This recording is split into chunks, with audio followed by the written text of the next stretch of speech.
From Geppetto Studios in New Freedom, Pennsylvania, welcome to the Cosmic Geppetto Podcast, your home for inclusive, positive geek culture, where we talk about movies, comics, music, books, and whatever else we feel like. Please welcome your host, Really didn't like it, Brad Mendenhall.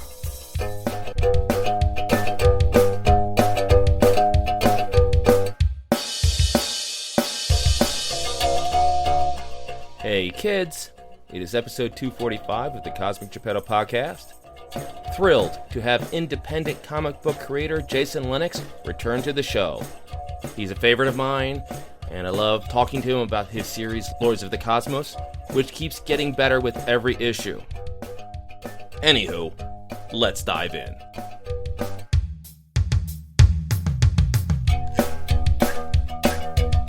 Making his long-awaited return to the Cosmic Geppetto Podcast, one of my favorites.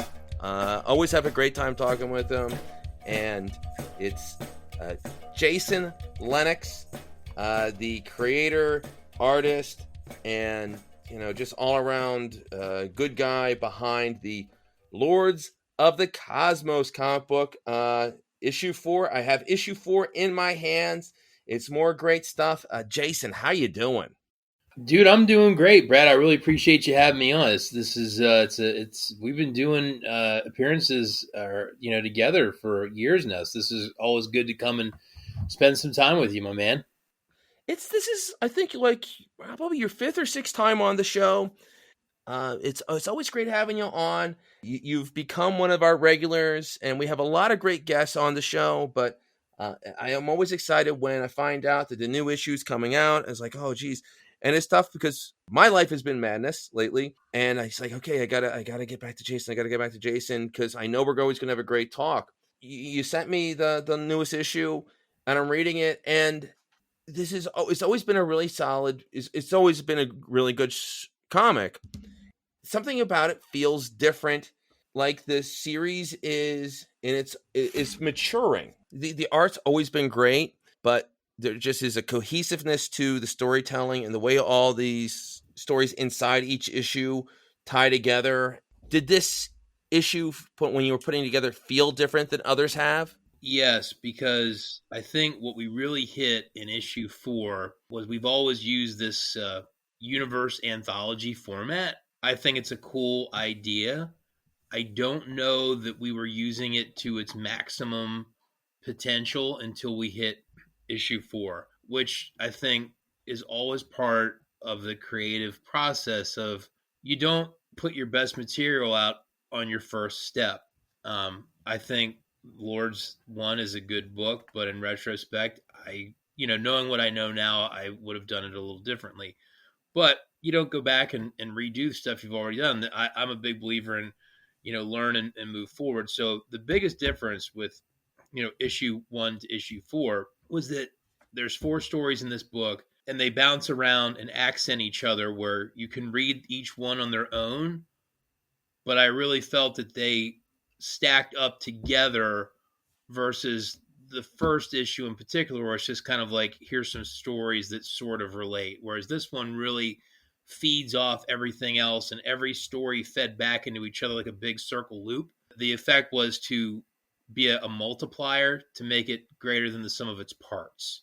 So I think we really got a good handle on our own narrative format that we've been using to get better at doing it. Lords of the Cosmos, this is your baby. You had a real crystal clear idea. It seemed like you had a really good idea what you wanted. Is this you were mixing, some horror, sci-fi, superhero stuff, mix it in, but with this Saturday morning cartoon feel. Every issue, it feels like almost like that idea is just coming more together. Now, you're a really good artist, and I've always complimented you, and to this day, I love your animal illustrations. As you keep going, what do you like doing most? Because I feel in the way we talk, it does seem like you're really enjoying moving the chess pieces around and being like a writer or creative force or doing the stories. Do you enjoy that more now?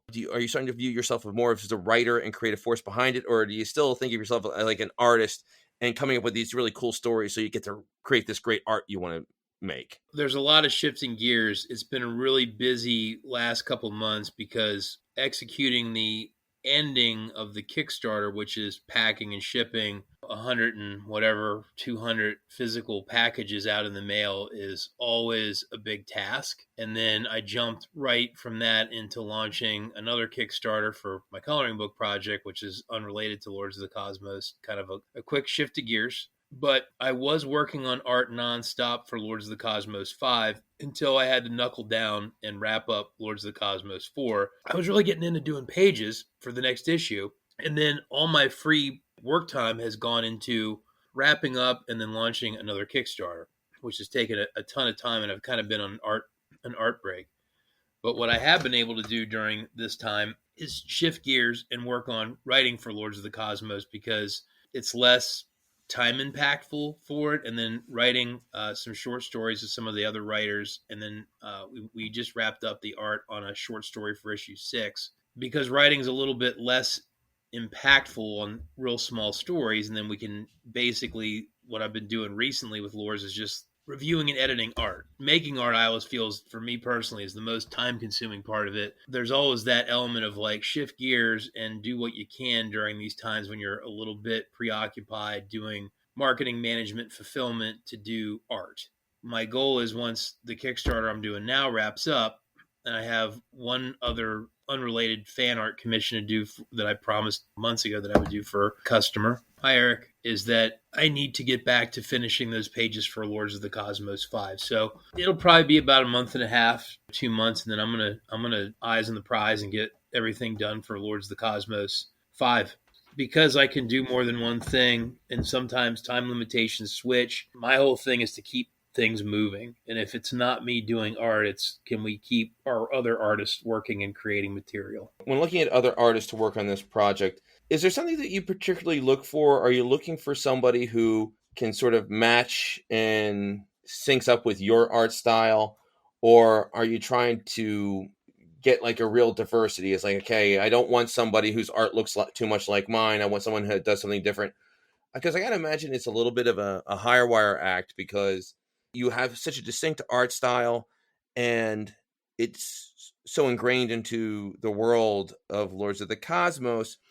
Could it be jarring if you have somebody who has a completely different style? How much thought do you give into not just this person is a good artist, but this person is a good artist and their style is comparable or has some similarity to mine? I've always enjoyed a variety of different artists myself. So to me, as long as they keep the character models for the existing characters in our character Bible, as long as we keep those characters close to being on model, I totally embrace people having even wildly different styles. So it's not going to be used till issue 6, but we have another short story that's been done for a while by another local artist, and his style reminds me more of like a newspaper comic strip, even down to like using like the little tones, like the little circular tone things. He did a Lords of the Cosmos story. It looks nothing like anything we've had before. I think it's great, but it does not look like my art, and it does not look like anything else in the book. So, and we just, the other story that I mentioned for issue 6, we had an artist from Moscow do that. His artwork looks a lot to me like Travis Charest, if I'm not butchering his name. I love his work, and I always get his name butchered. Did I butcher it, or is it? I think you got it right. To me, it's all about, we have a couple tentpole characters, keep them on model, right? Stay on spec and keep it black and white. Do your style. So I think I've always celebrated that. And as we keep pumping out more issues and we get to put different artists into the book, we get to see more diversity in the art styles. I've always believed that's made the book stronger versus trying to find people that can ape the way I draw. We've never held to that standard. I think we've embraced everyone's unique style and used that as a strength, and not as try to draw more like Jason, because I don't think that works very well. No, because if you wanted to be drawn by Jason, you would have Jason. You would do it yourself. Yeah, and I remember in the 90s, like late 90s with Image, they had their tentpole artists, and then each one seemed to hire staff that like basically aped their style. I think we all know some of the people I'm talking about, and it was always kind of like, ugh. Like, you know what I mean? Like, I get you work for this really famous guy, and your style is kind of like a lesser approximation of someone we already know. And I've never been a fan of that. Yeah, because if you're trying to do Todd McFarlane, it would just end up exaggerating and pointing out the worst parts of Todd McFarlane's art. And I was a Todd McFarlane fan, but what made Todd McFarlane great was the energy into his work and the atmosphere to his artwork. But without that, all you would have is exaggerated, sloppy artwork. If that's second-rate Todd McFarlane. When you're a poor man's Todd McFarlane, wow, it's bad. And that's even more apparent with Liefeld. Rob Liefeld is an acquired taste, but when you're like a bad Rob Liefeld, that's heartbreaking.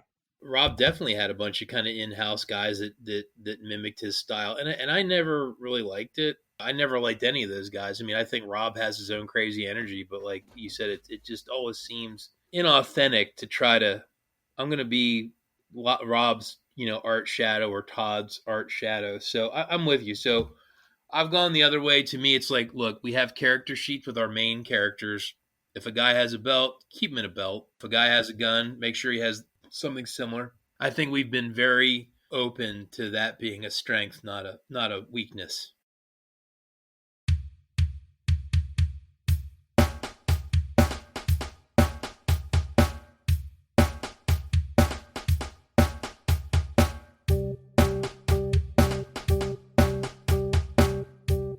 I want to go on a quick divergence because you brought up a name of an artist that triggers me a little bit, and that's Travis Charest. I don't know if I've ever seen an artist that has so much fandom and so much influence, so disproportionate for the amount of content he's put out. His art is amazing, and he was notorious for being such a slow artist. I remember they brought him in to do a reboot of Wildcats, and he did like the first 3 issues, and it was amazing, gorgeous artwork. And then I think he got halfway through issue 4 and they just gave up. And they had another artist do the second half because of how painfully slow he is. I think he occasionally pops up and does a cover here or there. He is so slow that he makes like Art Adams, who was a notorious slow artist, look like John Romita Jr. Well, and I think in the case of, Travis, he's super talented and he's super detailed and he's super micro details that like that's what you get. You get a JR book, they're fast and they always look a little loose and sloppy. But he can knock out pages quick. Yeah, Romita Jr. was the full-time artist on both Spider-Man comics that were coming out at the time. It was like Spider-Man and Amazing Spider-Man. And they just had him do the art for both because of how fast he was. And his stuff's, again, it's very loose, it's very kinetic, and it's compared to Travis, it's incredibly sloppy. But they're both working pros, but I don't know why you would hire Travis if you needed something really speedy, because it's not. He seems to me to be more of a fine artist. He was a guy who got a lot of buzz because of how great his work was, and I think he did like an X-Men crossover. Everyone loved it, and then he got pulled into the Image because Image was throwing a lot of money at really good artists. And I remember they made that Wildcats book bi-monthly to try to work with him. And I think he's mostly living off of, he has a Space Girl strip where it's just a single strip that comes out every 6 months. He gets hired to do commissions, which, yeah, he's making good money off it. So far be it for me to criticize, but I've always really liked artists like Romita Jr., Mark Bagley, who doesn't get a whole lot of love, but I love those artists who are able to get issue after issue out month after month. Heck, you go back to John Buscema or Jack Kirby. Kirby was criticized all the time for being sloppy, but man, he just got issue after, he just was able to pump out work like crazy. And I always had an affection for comic book artists that could do that. John Buscema was one of those guys that his stuff was always really quality, even if he was speedy. He was a little bit of both. And it was sacrilege when he said, I saw one artist who was doing a presentation at a comic book store that basically brought in a working former Marvel artist. And he wasn't like a big name by any stretch, but he came in to sort of do a demonstration.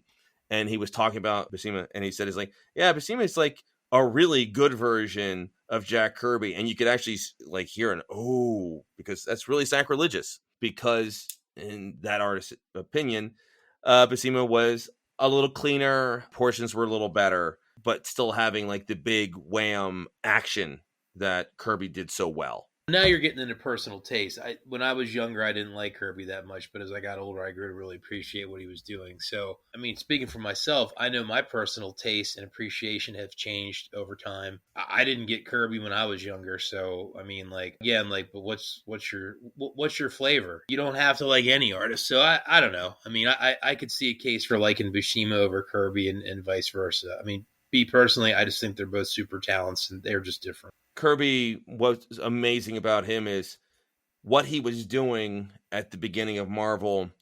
It just had never been done before. He broke so much ground. Also, the storytelling that he brought to those issues with Lee, was unmatched. Sort of ties me to something. Is there a big name artist, past or present, that you would love to see their take on one of the Lords of the Cosmos characters? That's a great question. I've never actually thought about that. If I could have anyone work on Lords of the Cosmos, and unfortunately, is this living or dead? I say unfortunately because I have one person in mind, but he just recently passed away. Is this living or dead or living only? Living or dead? If it was living or dead, I would say hands down it would be Juan Jimenez, because I just think he's one of those super talented guys. Kind of ties into Travis Charest because Travis came in and did some work on Meta Barons at one point after Juan had done a ton of material with that.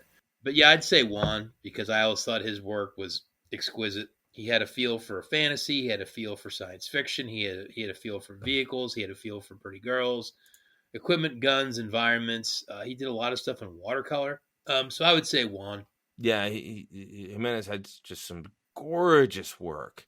As you're talking, I'm looking at some of his science fiction. He was great at having like stark backgrounds and snow covered or just barren backgrounds and making them gorgeous, and then making it really pop by having this beautiful woman in up front and center. Yeah, I can see that working real well in your playpen. I have my issue 4 Lords of the Cosmos right here, and they're preparing for battle. And I'm just saying, it's like, I bet Walt Simonson could do some really neat stuff with this. Oh, I'm sure. All the amazing Mighty Thor work that he did. It's like, he could have a lot of fun with this mix of sort of old-timey gladiator garb mixed in with science fiction futuristic backgrounds, but also desolate. That'd be pretty dang cool. Yeah, I totally agree. There's a ton of talented people, but yeah, I think Walt always had, his work always had a unique style and definitely great at showing, these kind of big, impossible things in a very stylish manner. But yeah, heck yeah. Walt, if you're out there, I'd love to do something with you. I might still have Walt's number. It's been quite a while. Walt actually was nice enough to come on the show. I did a phone interview. Such a nice guy. Cool. He was very cool. I got to ask him about because Walt and Wheezy, his wife of forever, they were both on the set of the first Thor movie. They had a cameo, and he talked about hanging out with Tom Hiddleston and Chris Hemsworth. So that was like the only time I was able to get my mom to listen to this show, because my mom has and I've talked about it before, my mom has a pretty big crush on Chris Hemsworth, and she wanted to know if he was actually as good looking in person as he was on screen. Hey. Mom appreciated finding out that apparently, according to Walt Simonson, Hemsworth is even better looking in person. Issue 4 had a real neat featured role for Mordantics. Before Mordantics, it was always a neat visual, but we got a really kick-ass origin story for him. I'm going to say that is probably my favorite. From a writing perspective, that's my favorite Lord of the Cosmos story right now, is the Hunger, it's called. Yeah. I loved it. First off, it had Cycorn in it. I'm a big Cycorn fan, but a really cool story and some neat psychology. How much fun was that story to put together? And did you think you had something special when you saw the finished product? So we always thought that Mordanix's visual was really cool. We always liked him, and we knew from a storytelling perspective that we had to create more problems for what we want to do with Cycorn, and we had to have him kind of removed and angry at Umex. So we started talking about, well, what if there was another character that didn't have much screen time, so to speak, that really didn't like him? And we just kind of talked and spitballed around about who that could be. And we said, what if it's Mordanix? And because we thought it was cool, he was big and had those big mechanical arms that are like foam poles. We talked about, well, what if it's him, and that he would like pick him up and like drag him off, which leads into stuff that'll happen in issue 5. Dennis and Jason had written some dialogue where he was bad mouthing him and blaming him, and there was some kind of problem from the past. And then we said, well, if we're going to do that, we got to give some kind of like, what is it with these two? Like, why do they not like each other? Jason Palmatier, one of the other creators, and I said, we'll pen up what the story is. I think we had about 10 drafts into that to get it where we wanted it to be, and it ended up kind of being a weird love story told in 2 parts, where there's first half is like this Saving Private Ryan, Lords of the Cosmos on a beach, and then we were able to kind of, showcase some Kickstarter backers that had backed the book to be characters, and then we got to have our gigantic turtle battleship kind of there showcased, and we show that Cycorn still hates Antlor from issue 1, and we got to put a lot of characters in there. And then it goes horribly wrong when we really put Aegis, our main hero, who we kind of see not wanting to do anything in the main story. He seems to have like cycled out of this violent lifestyle that he alludes to. And you get to see him go crazy and just cut this guy in half. Tie in the magic sword that has its own story. So we kind of get to see the sword in action, cutting people apart and wanting blood. So we got to show you a lot of stuff. And Mordanix we envisioned as kind of a Roman version of Aegis, where Aegis looks like a Greek god. We envisioned Mordanix as more Roman, and that we would take him from being very handsome to this disfigured machine. Cycorn is the guy that screws everything up and then basically takes his destroyed body and makes him into a monster. Not a friendly monster. It isn't like we feel bad for this guy. Immediately he kills his love interest, Lady Vi, and eats her by dissolving her in acid. So we wanted to make him incredibly unlikable, but also motivated to want to hurt Cycorn. That was such a great scene. A little bit of spoilers, but there's so much great stuff around it, because it's his love interest, a woman who loves him no matter what and doesn't care that he's become this monstrosity. And basically he throws her into a vat of acid because she has some burn marks on her face. He kills her because she's become, in his eyes, ugly. It's funny. It's a little different, but it reminded me of the plot point of the 1989 Batman movie, the first Michael Keaton film with Jack Nicholson as the Joker, where he is vain and then becomes scarred and discolored and a hideous creature. So he just changes everything, where now, and Tim Burton talked about this years ago during the publicity for that, where now, because he was ugly, he had to destroy everything to make it like he had to completely change what beauty and what was hideous now. So then he was destroying art. He was talking about how much he loved photography of war-torn areas, because now that was gorgeous to him. And the first thing he does is as the Joker is scarred Jerry Hall's beautiful face. I remember that freaked me out as a kid. Now that you mention it, where he did disfigure Jerry Hall's character. That's right. Obviously this is a little bit different because it's more seems like, while less him wanting to make everything ugly to match himself, he doesn't even see himself as a hideous creature now. He still has the same vanity where everything else has to be perfect and beautiful. So this gorgeous woman with, let's be honest, some sort of sexy scarring, that's no longer perfect enough for him. So he's going to throw her in the vat of acid that he uses for his digestive system.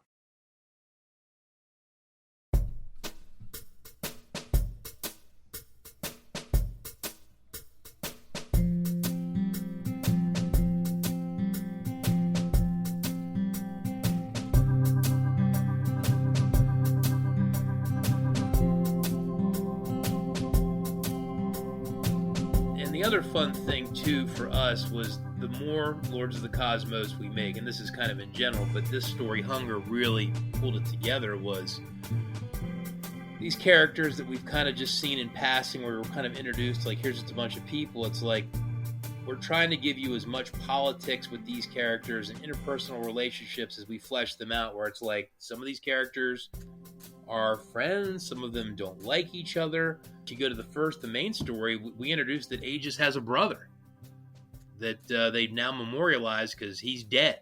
He doesn't want to fight anymore. And then, kind of through these flashbacks in the other stories, we find out that there was some reckoning where this sword was used to cut Umex's hand off. And then we see Umex with both hands in the Last of My Kind story.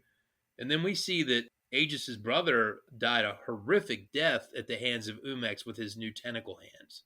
So we really got to, start giving you some of the motivations for these characters beyond like, hey, here's a guy. Like, it's like, no, there's quite a bit going on here.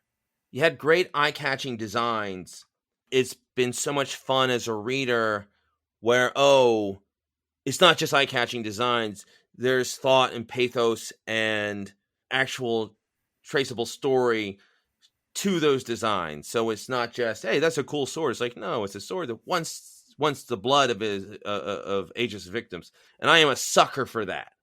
I love sentient swords. I read so many issues of Avengers waiting for somebody to like draw blood with the Black Knight's sword, the ebony blade. And then when finally Submariner grabbed the sword from Black Knight and stabbed the sea creature, and Black Knight just screaming, he's like, no, the blood.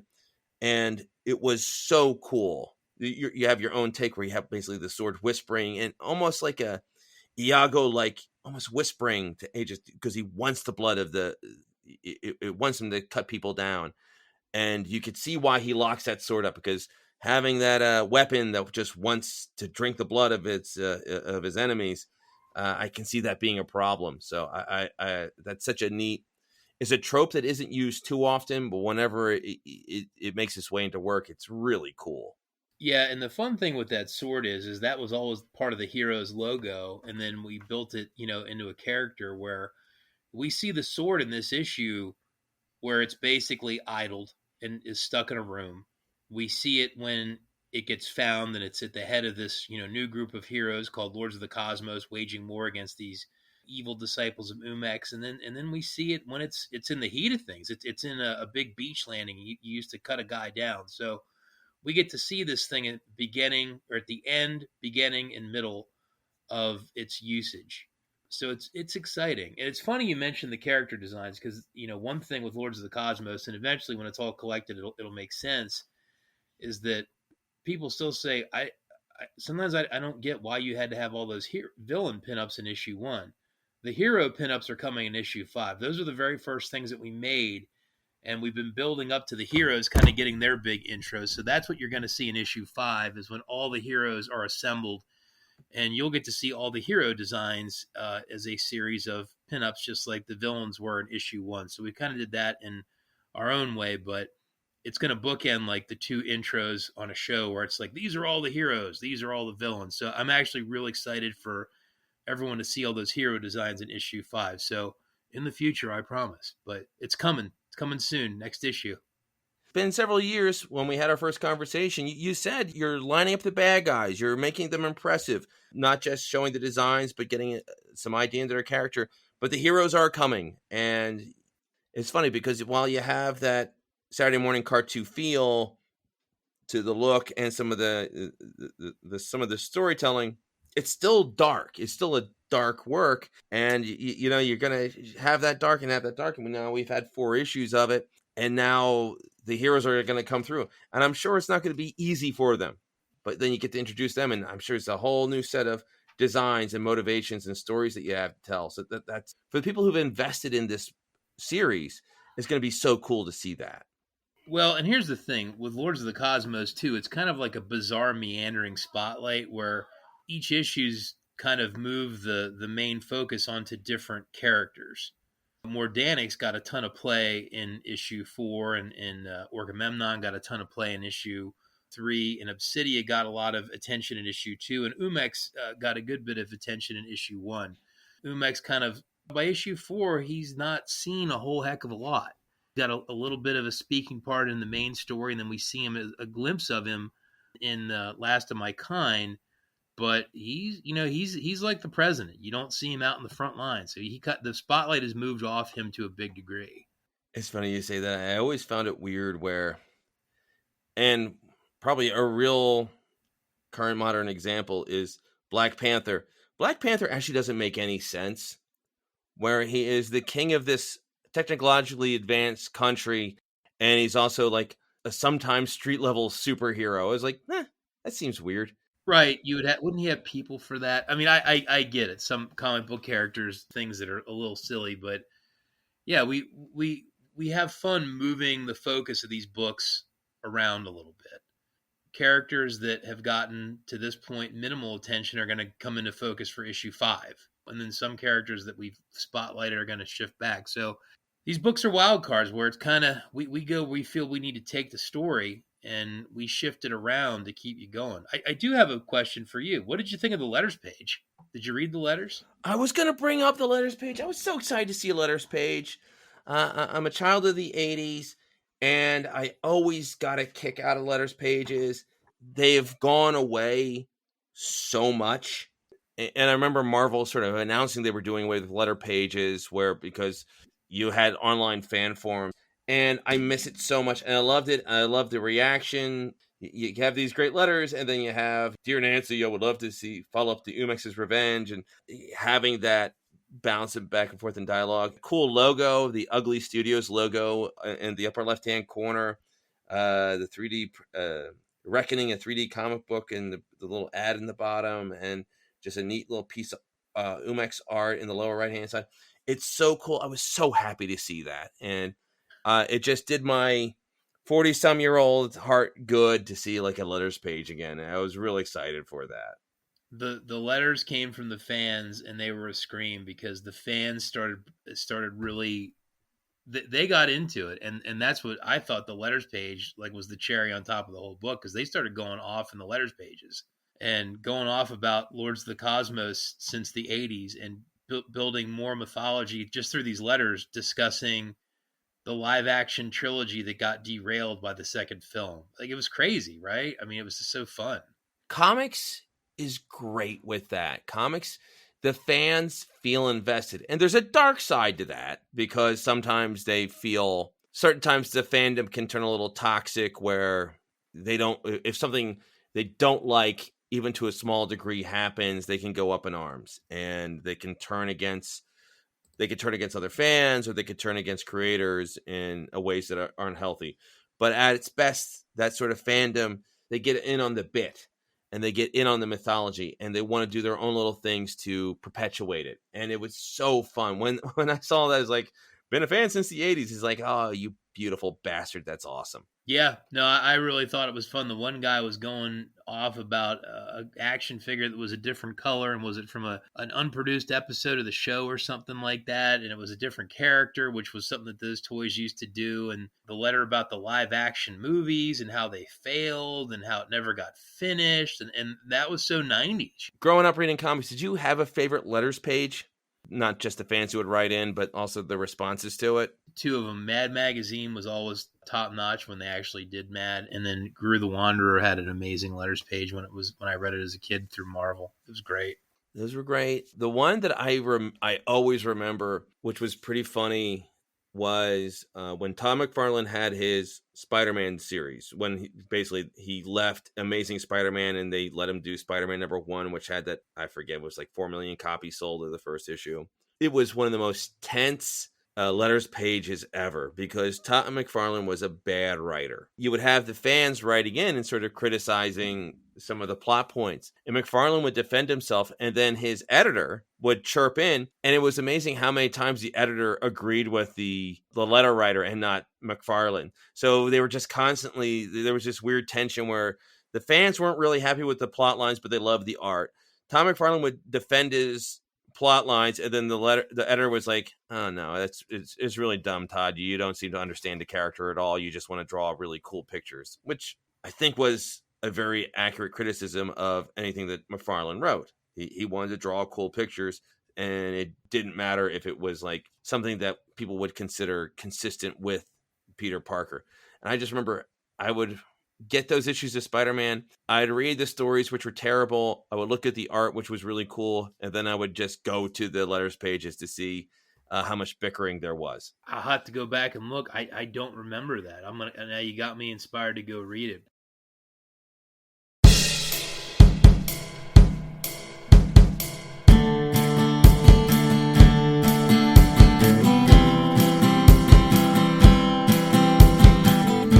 Getting back to Lords, I thought the letters page was a scream. I really loved our Saturday morning cartoon ad we put in the book. I thought that was cool too. How much thought did you give when you I love that ad, because I remember the comics would always have the Saturday morning, and it was always funny every year when you would get to August. The August issue of whatever comic would have is like, oh, this craziness going on ABC Saturday morning cartoons, and it would have like some third string Marvel artist that looked like would like draw would do it, or whoever did the artwork, and it was always sort of cramped, and I was like, oh, look at that, and it's something you could always look forward to, and you did it to a T. Be honest with me, when you do these little in sort of a throwaway gag with the blurfs and the worm creatures, have you started? Did it make you think of like a fun story that you could do with these characters? Because Lady Prism and the Rainbow Knights, I might buy that. I might buy that book. Joe Freistore, who's been, a contributor since issue 1, I asked him if he could do it because he likes doing things that look retro. And he took the challenge up, and he took all of our material from the past, from all of my comics, and he made Lords of the Cosmos the featured show. He broke off Prism, who we learned her origin with the Rainbow Knights in Lords of the Cosmos issue 2. The worm creatures, he told me, was something he made up as a child. So he lifted that from himself. And then Griselda is a character from my first anthology book, Ugly Studios Presents One, who's a magic cat. So he dropped her in as an Easter egg for people that have been with me for a longer time than Lords of the Cosmos. And the blurfs, he just made up because he thought that was funny and a complete rip-off of the Smurfs. So there was a lot of fun in that page, and I had sent him some downloads of those exact ads you're referring to, because I used to obsessively read those.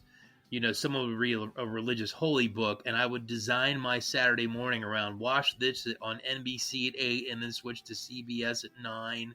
So those were very serious to me, and I really thought he nailed the feel of that cramped, odd, mismatched stuff that you wouldn't want to watch everything.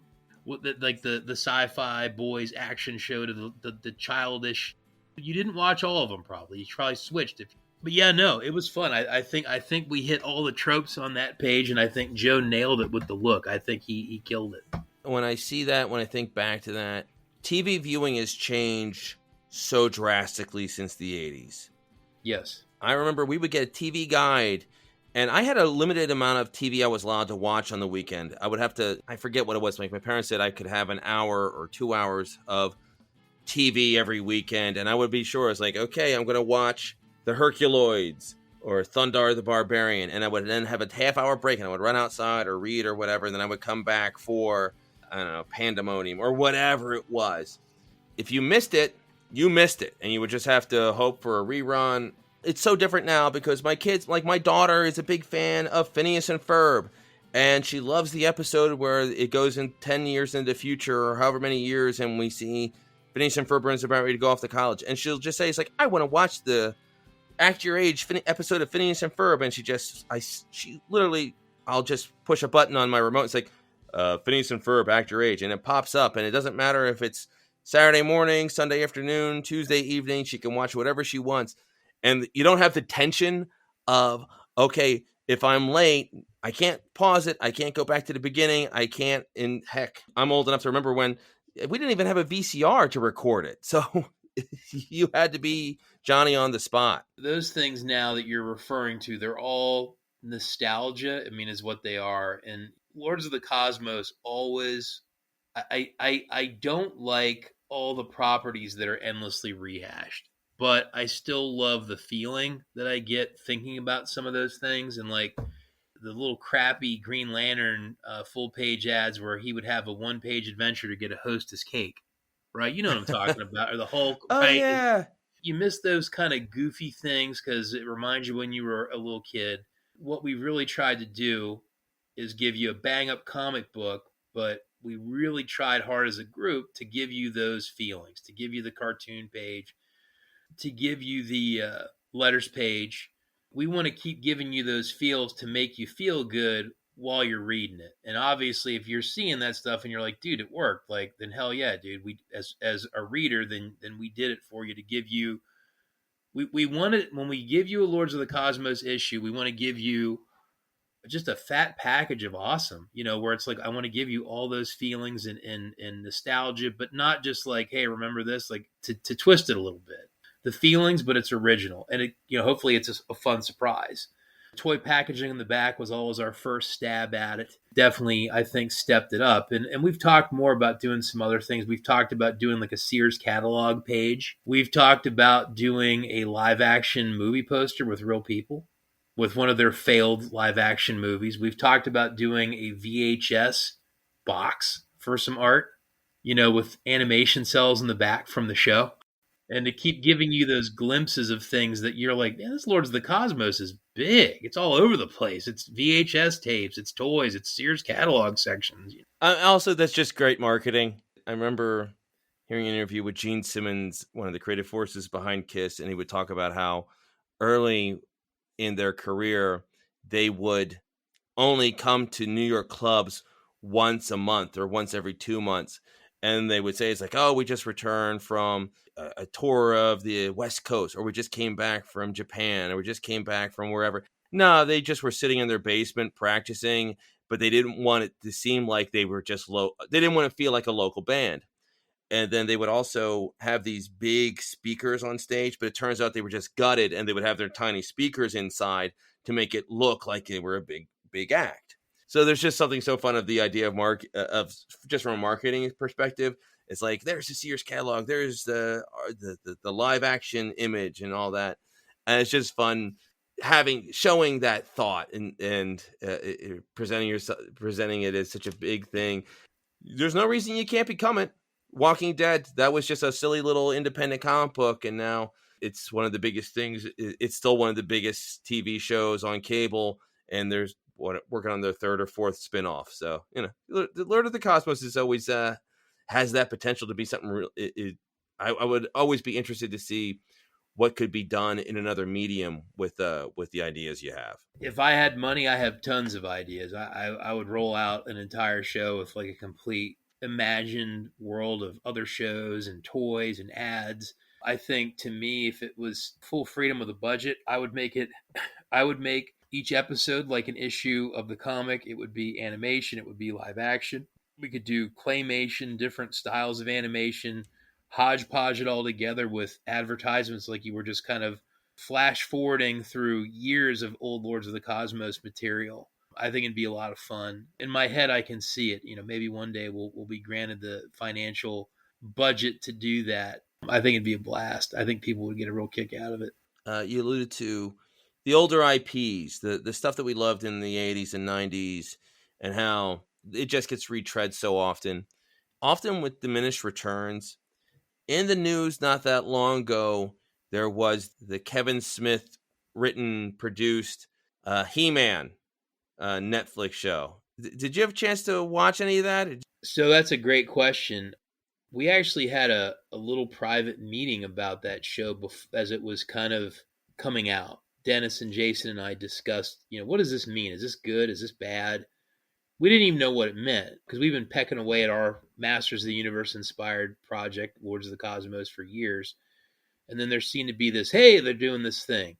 So a couple things came out of the conversation. One, we agreed that it was probably a good thing, because if it's putting attention on a genre, which we believe Masters of the Universe represents a genre, right? It's a lot of things, but it's a good example of a genre.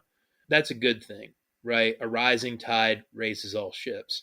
We all talked about not watching the show because if you're doing comedy, maybe you shouldn't listen to other similar comedians, because you don't want it to pollute your thoughts. You don't want to like go listen to other people's jokes and then your jokes start getting like that, whether you're trying to copy them or not. Speaking for myself, because I haven't been monitoring Jason and Dennis 24/7, I avoided the show on purpose because I didn't want to see it and be influenced. All that being said, the show dropped and it seemed like there was an atomic bomb dropped in that fandom of people either A, hating the show, or B, vigorously defending the show. And I kind of walked away saying, well, whatever he did, it definitely seems more divisive than it was universally praised.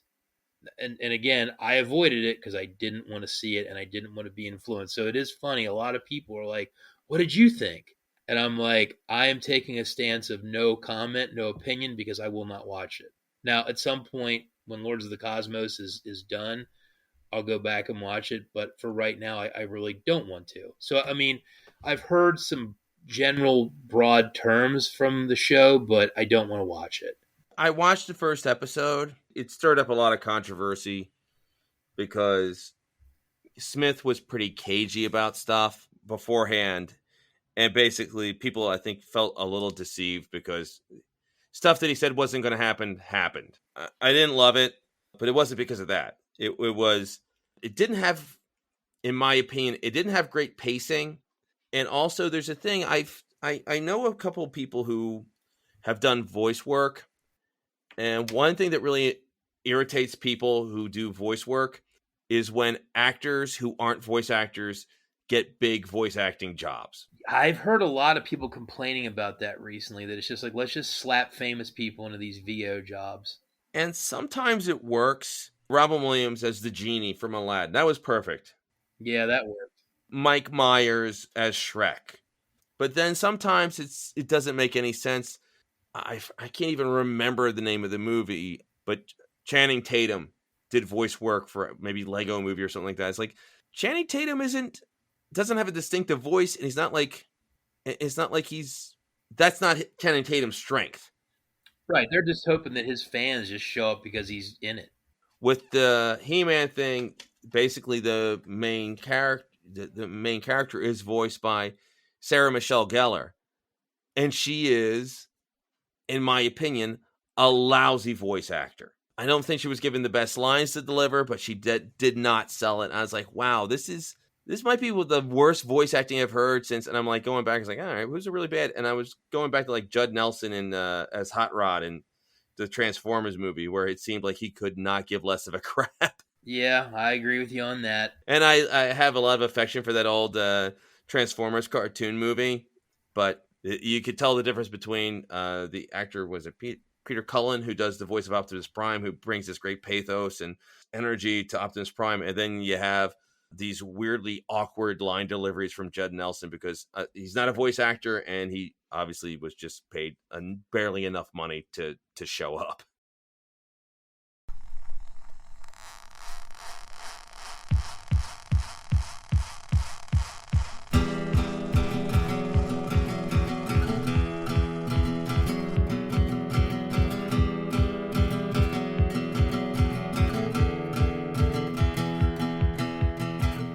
I know there was and I saw just a lot of flack going at Kevin Smith about, he had given an interview at some point where he basically, years ago, was like, Masters of the Universe was dumb. Which, I mean, cool, man. I mean, if that's how you feel, I mean, there's stuff I don't like. And he was recorded saying that. And then he gets this gig to do this show, and he's like, I'm the biggest fan in the world. So when I saw that, because like I said, I saw the aftermath and the blowout from the show. And then I saw a divided fan base. There's a couple Masters of the Universe groups that I'm in on Facebook. And what I noticed, just my anecdotal observation, was there was a large amount of fans that were just trashing the show. And then there was people that were defending the show. And just, my thought was, had it been done well, I think you would have united the fan base. Obviously, some people like the show. I'm not going to be the guy saying, well, they shouldn't like it. I haven't watched it myself, but they shouldn't like it. But my observation was that if he really was a fan, like he's describing himself as. I think he could have done a better job making a show that would have been more universally embraced. It seemed to break the fandom from what I saw. And when I mean break it, just separate it into two camps. Because I think he told the truth years ago when he said he didn't like the show. I really do. Because he probably didn't. He's kind of claiming this retroactive fandom, and he created a show that a lot of the fans liked and a lot of the fans didn't. That's my. I mean, is that accurate from what you saw? From what I saw, and obviously I'm not in his head, he liked some of the ideas from He-Man, but he didn't seem like he was particularly interested in the He-Man character, which, by the way, fair. Often He-Man was the least interesting part of that show because he was a big, blonde, buff guy with not a whole lot of personality. He was the biggest, most accomplished, best guy, and that's boring. Skeletor was more interesting. Some of the other supporting characters at least had some kooky designs. So it seemed like Kevin Smith had no interest in He-Man, so he wanted to try to tell other stories. It's like, okay. My issues really were the pacing was bad, and some of the voice acting was bad. Although, he did do something really right where he got Mark Hamill as Skeletor. And it's like, okay, I'm always up for Mark Hamill doing villainous voice work. Well, I think another thing too with Masters is that you have the original Filmation show, which, again, it is what it is. There's things about it that are cool, and there's things about it that aren't so good. It's classic. It's good childhood feelings. And then you have the Kevin Smith show. But what I noticed wasn't mentioned was the outstanding 2002-2003 Mike Young cartoon, which to me, hands down, is the definitive Masters of the Universe cartoon, which tragically was cut short in the middle of season 2, never to really be finished. That show, I think, nailed everything. And I noticed that wasn't even mentioned in the whole Netflix rollout. It was kind of, that was ignored. To me, it was like, wow, we're going to give you the story you want, fans. It's like, I actually got it 18 years ago, so I'm good. It was so good. You kept the iconic designs, but you tweaked them. The action was really visceral. It was well-paced. Great animation. That was a good show. That was like a Cartoon Network, and it just didn't quite catch on. Yeah, there was issues. I think that it wasn't, the toy sales weren't done very well, and the toy sales weren't there to justify the show. But yeah, I really think that, going back to Lords of the Cosmos, I think the biggest thing that I learned was that there are a ton of Masters of the Universe fans that really want what I'm doing, which is an original take with a fresh spin on those tropes. And I'm not saying that Kevin Smith didn't make some happy customers, but it would seem to me that there's a lot of people that are staying there saying, I didn't get what I wanted. You've obviously been reading along with Lords, and I think giving people a fresh take on the genres and the tropes that they like, I think we've done a really good job of scratching that itch in a way that's not derivative, that's original enough that you're like, okay, I get what this is like. It's not He-Man, but it's I'm getting the feels, right? I feel it. When we do Lords of the Cosmos 5, that may be part of who we really try to market to, is to try to find those Masters of the Universe fan base clusters to say, hey, I think you would enjoy this. Maybe you're missing out. It's given me a lot to think about, to be honest with you. Well, there's something to be said for the problem when you reboot an existing IP is it's hard to make everyone happy. There's something to be said for what you've done where with Lords of the Cosmos, you can touch on those tropes, you can touch on those ideas, you can have the feel, but no one's ever going to say, it's like, well, this isn't the Lords of the Cosmos I grew up with. It's funny, there's 2 recent examples of this on streaming services that went very different ways. And one was Netflix did the Fuller House show, where they got a bunch of the actors from the old Full House show, and it kept with the same feel and vibe and humor of the original show. There was a nostalgia thing for the kids that grew up, and it's like, okay, now, like, my wife liked that show when she was growing up, and now my kids are at an age where she can show us, like, oh, this is what mommy used to watch, and now they're growing up and they have kids that are your age, and that's fine. But the problem is Full House was a really bad show. All it's living on is nostalgia. And then conversely, on the Peacock network, they did a revival of Saved by the Bell, which is really a parody of the original show that just happens to have the same name, and some of the same actors show up. And I remember I watched it, and I did not like Saved by the Bell because it was a crappy show growing up. And I was like maybe a year or two too old to get sucked in by the charms of it. And I just saw like the bad writing and terrible acting. And I watched this revival, and it was so funny because it was tearing the original version apart. And I remember, and I said to someone, it's a really funny, well-written show with some interesting performances and some interesting commentary.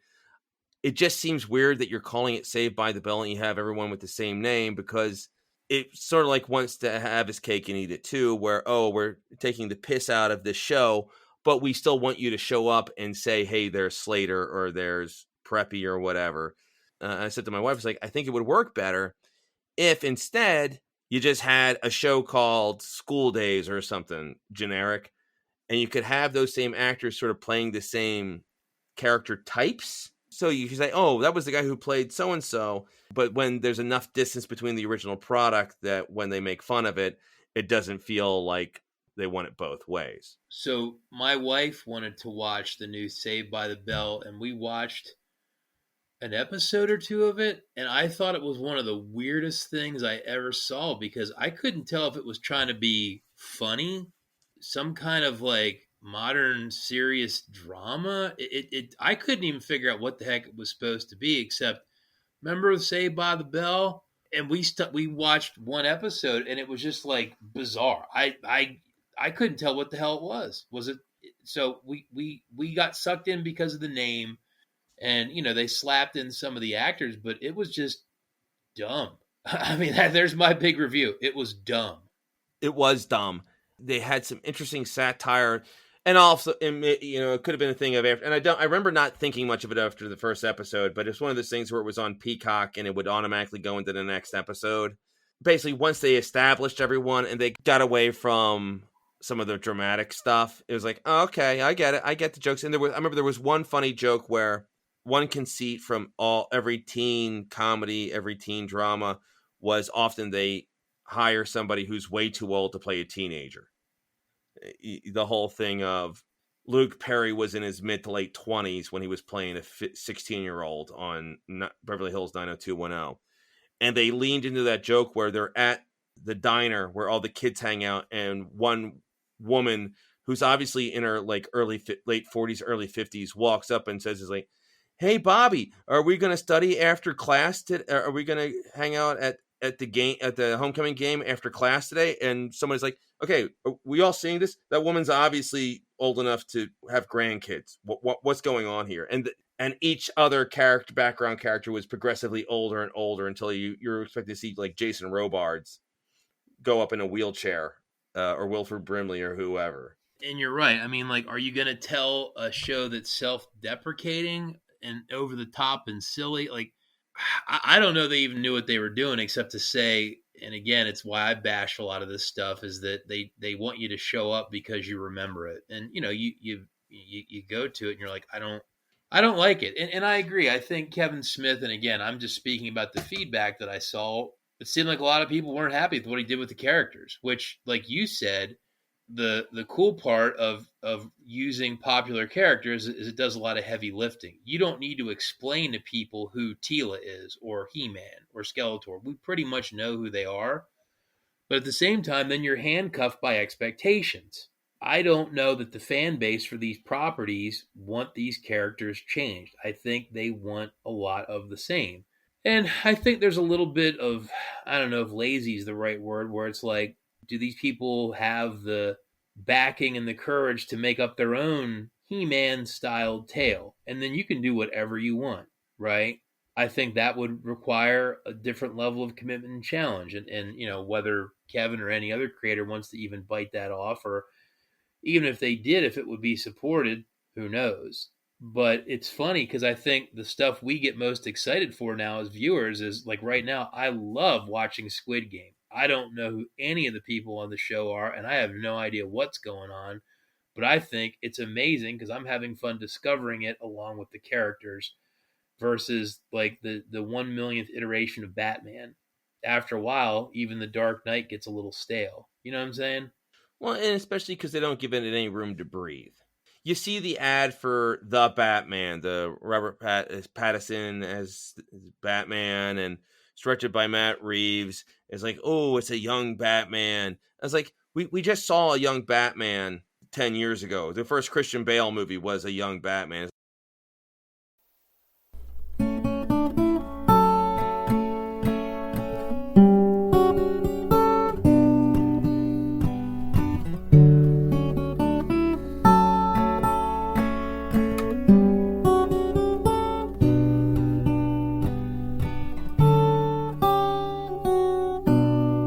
I've been reading manga since the like 1990, and I have a huge collection. And I know there's been a lot said in comic book circles and comic book news about how manga is selling more and more and more.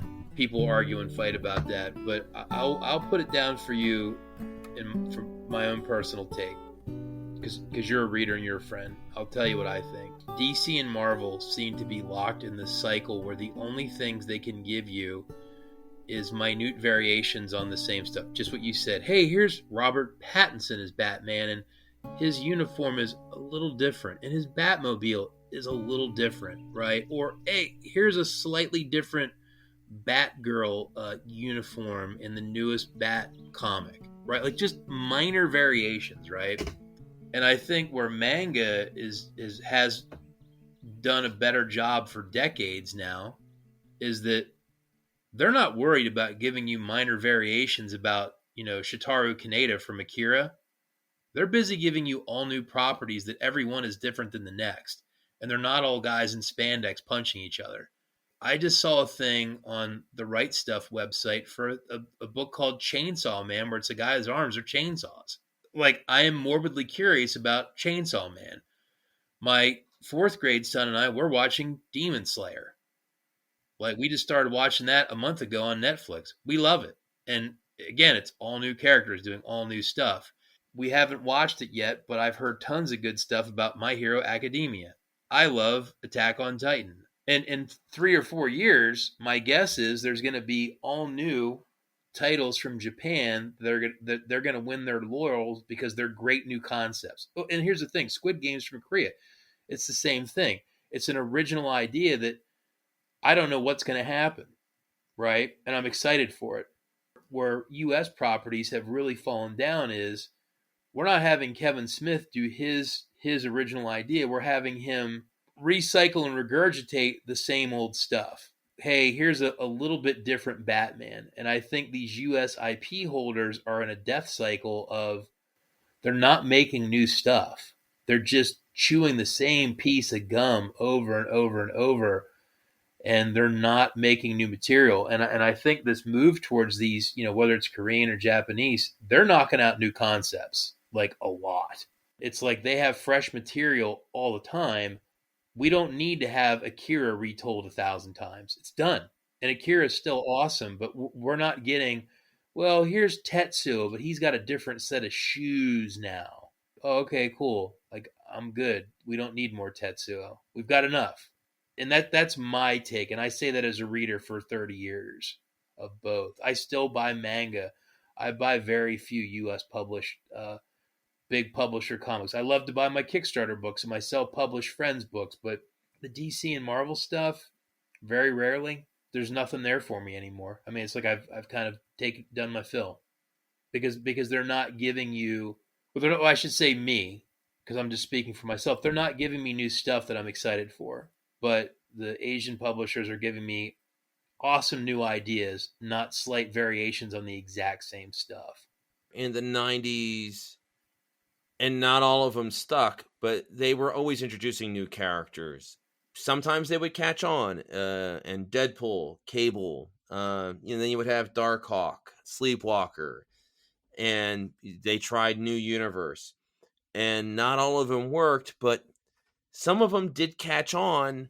Now you're having the 100th iteration where you have another Batman, another Superman, and trying to get us interested in these legacy characters, and it's not catching on. There just seems to be something to be said for creating something new, something different.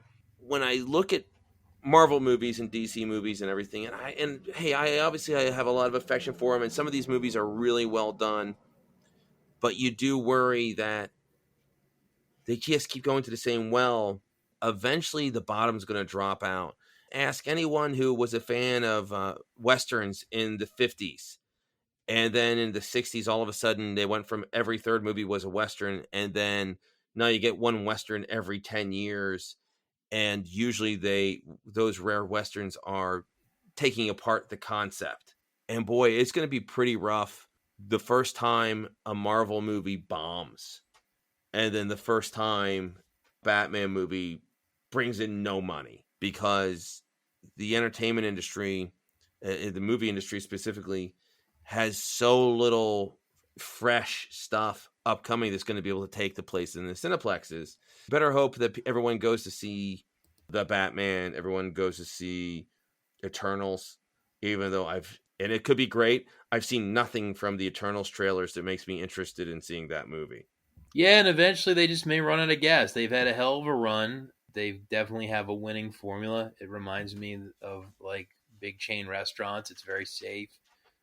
They know it works. I've seen a handful of the Marvel movies. They don't really do anything for me. There's other films I'd rather watch. Like I like my superhero stuff. The one I like the most is The Boys. I think that's absolutely a blast. I think Invincible's a blast. I really like their storytelling. I like that it's characters that I don't know.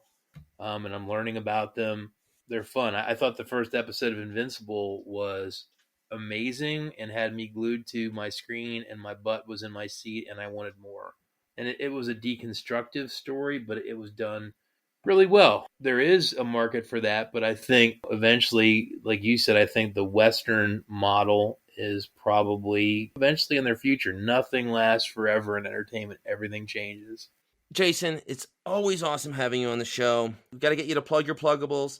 How can our listeners support the work that you're doing with Lords of the Cosmos? So right now, with Lords of the Cosmos, all the issues are available for sale on Etsy. So you can go to my Etsy store, Lennox Art Emporium on Etsy, and you can get issues 1 through 4 autographed by me. Lords of the Cosmos 4 was submitted to Comixology. It's still not up there yet. I'm waiting for them to put it up. When that does happen, I'll press release that it's for sale digitally and physically. My newest Kickstarter, which is not Lords of the Cosmos, my Satanic Coloring books are on Kickstarter right now until November 7th, which is something that I've talked about that between Lords 4 and 5 I would do, and as promised, I have done it. So it's fully funded. It's on Kickstarter. If you want to check out a coloring book with some demon cats and sexy girls, check it out. It's on Kickstarter. It's Lennox Art Emporium. And the easiest ways to find me online, you can go to my website, jasonlenox.com with 1 N in Lennox. Hit me on Instagram and Twitter at Lennox Artist with 1 N. And you can hit me up on Facebook at Jason Lenox Illustrator on Facebook. It's my art group. We recommend everyone check that out. It's going to be some great stuff. Hit Jason up at Comic-Cons. Gosh, it's been forever since I've been at a Comic-Con, but I've run into you at a couple of times. You're always so gracious, and you take time to talk. I've been to plenty of Comic-Cons, and I go down Artist Row, and I'm not criticizing, but so many artists, they're shy guys, and they're shy girls, and they tend to look down, and they're drawing whatever they're drawing, and they don't have the easiest time engaging with the public.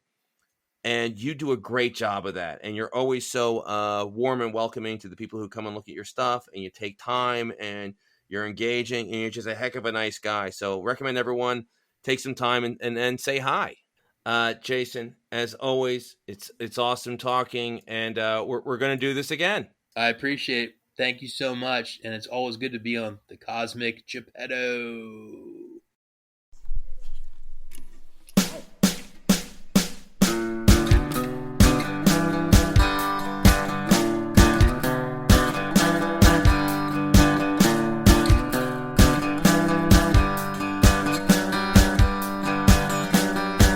That wraps episode 245.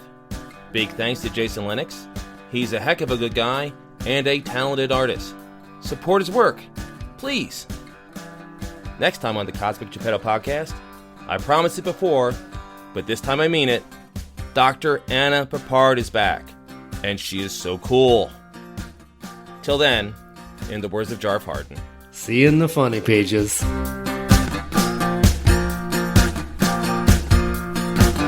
Subscribe to the Cosmic Geppetto Podcast on iTunes, Stitcher, or wherever quality podcasts can be found. Rate and review us while there. Follow us on Twitter at CosmicGPod, and we will follow you back. Unless you're a jerk. We don't follow jerks. Like us on Facebook at facebook.com/Cosmic Geppetto. We love hearing your ideas for upcoming episodes. Email us at cosmicgeppetto@comcast.net. Oh, you beautiful bastard, that's awesome.